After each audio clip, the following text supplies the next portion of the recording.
سلام خدمت دوستان عزیز. میخوایم الان یه ماشین برقی درست کنیم. خب میایم رادیاتو در میاریم. اول بار مواظب باشیم به چیزهای دیگه آسیب نبینه. بعد میایم سراغ دینام ماشین و سرسیلندر ماشین. سرسیلندر بالایی رو در میاریم. من این پیچا رو باز کردم، فقط آماده نشون دادم به شما دوستان عزیز هستم. با یه آچار خوب درشون در میاریم.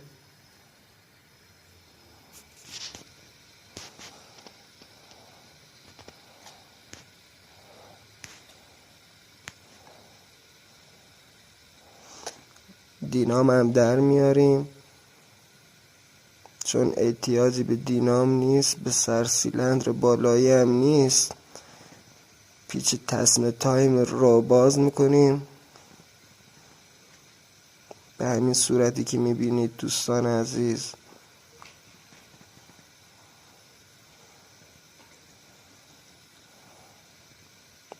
مواظب باشین به تسمه تایم آسیب نبینه، چون بعداً بهش احتیاج داریم.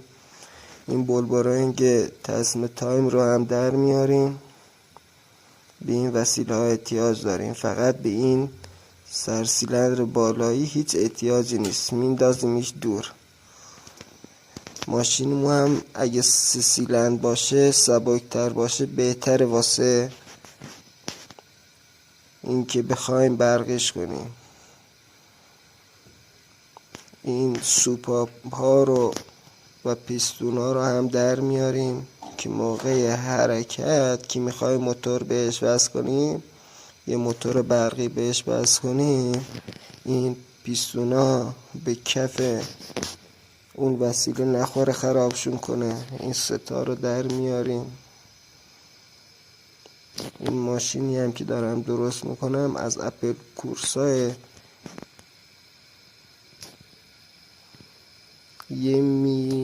یه صفحه آهنی کلوف که بتونیم موتور رو روش جا بذاریم. موتور برقی رو میایم چی کار کنیم؟ میذاریم روش. فعلا میریم سراغ واتر پمپ هم در میاریم. اینم به دردمون نمیخوره، چون نیازی به آب نیست که درون سیلندر حرکت کنه. اصلا ما به سرسیلندر هیچ احتیاجی نداریم. خیلی چیزا هست میشه تو موتور برقی. میایم یه صفحه آهنی که هم اندازه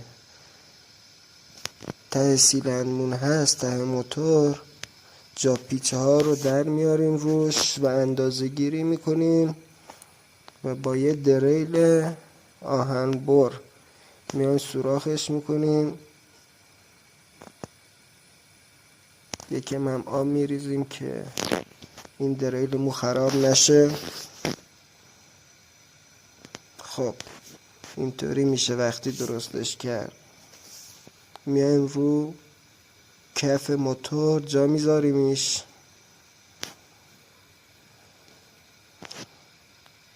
و جای پیچا رو روی این صفحه در میاریم. خوب نگاه کنین و یه جای 4 تا پیچ که موتور رو روش ببندیم، موتور برقی رو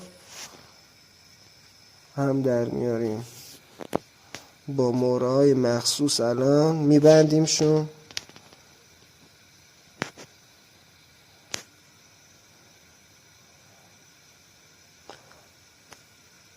و 8 تا پیچی که احتیاج داریم از جنس خوب باشه که موقع حرکت موتور اینا هرز نشن، خراب بشن. میله هم باید ضخامتش 2 سانت 1 سانت و نیم باشه.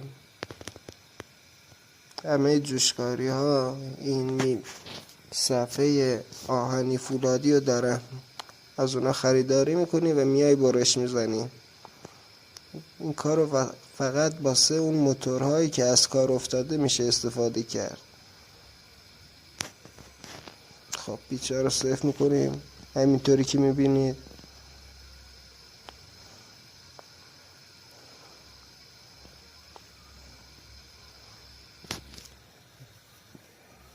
تصویر رو آهسته کردم که شما دوستان عزیز خوب یاد بگیرید و به این روش انجام بدیم. میایم یک موتور برقی بزرگ از برقی ها میخریم، از برقی های صنعتی. این موتورها را دارن تو ژنراتورهای قوی استفاده میکنن و با 4 تا پیچی که رو صفحه در آوردیم واشر میذاریم که لرزش پیدا نکنه. موتور 3000 وات هم باشه خیلی بهتره و 60 ولت.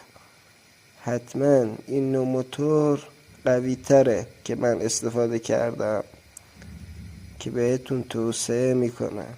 موتورهای قوی تری دارن و نیاز به برق بیشتری دارن، باید ولتاژ برق به باتری بیشتر باشه. و میایم همون بولبرنگ تسمه تایم رو تو تراشکاری ها جاشو در میاریم که به این موتور برق بخوره، به این ژنراتور برقی بخوره. میایم یکیشو رو اونجا میذاریم رو موتور برق. مواظب باشیم خوب جا بذاریم و دقیق با بولبرنگ پایینی که به گیر بوکس وصل میشه و تسمه تایم رو میذاریم روش رو میبندیم و تسمه تایم رو طوری وصل میکنیم که درون شیارهای هم قرار بگیرن.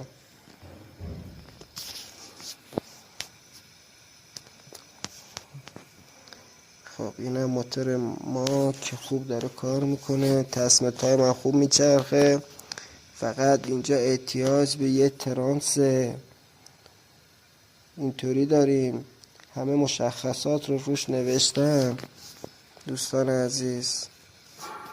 من به باتری وصل کردم، اون برق باتری رو اون دستگاه و تبدیل میکنه به 220 ولت و قدرت باتری رو افزایش میده.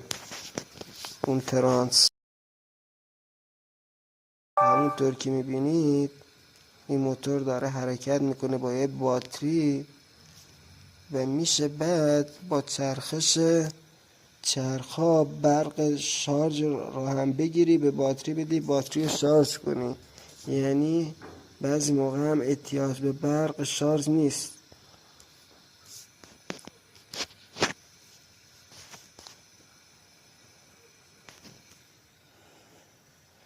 اگه برقی هم بلد نیستی میتونی به یه برق صنعتی بگی اینو واسط نصب کنه.